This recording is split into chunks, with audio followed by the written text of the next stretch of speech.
আল্লাহও চায় আপনি আপনারা ছোট করেন। আল্লাহর এটা দেখতে বড্ড ভালো লাগে যে আমার বান্দা ছোট হয়ে থাকতে চায়।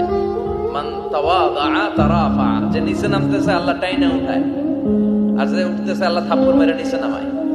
কথা কন। মুসা আলাইহিস সালাম, সহিহ বুখারীর বর্ণনা, বনি ইসরাইলের লোকদের মাঝে ওয়াজ করতেছিলেন, এরকম নসিহত করছিলেন। তো একজন দাঁড়িয়ে বলল, ইয়া নবী আল্লাহ মুসা, মান আ'লামুন নাসি ফিল আরদ।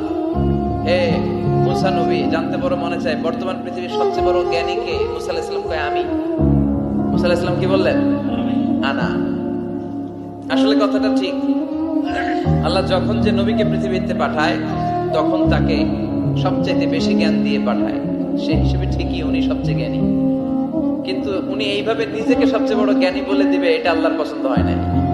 আল্লাহ চেয়েছিলেন মুসা আলাইহিস সালাম যেন বলে আল্লাহু আ'লাম, আল্লাহই জ্ঞানী। সুবহানাল্লাহ কইবেন না? কিন্তু তা না করে উনি কি করলেন? যখন বলল সবচেয়ে বড় জ্ঞানী কে, উনি হুট করে কি বলে ফেললেন? আনা, আমি। আল্লাহ এটা পছন্দ করেনি। আল্লাহ ডেকে বললেন, মুসা, ইউ আর অ্যাবসলিউটলি রং, তুমি ভুল করেছো। তুমি সবচেয়ে জ্ঞানী নও, তোমার চেয়ে বড় জ্ঞানী আছে।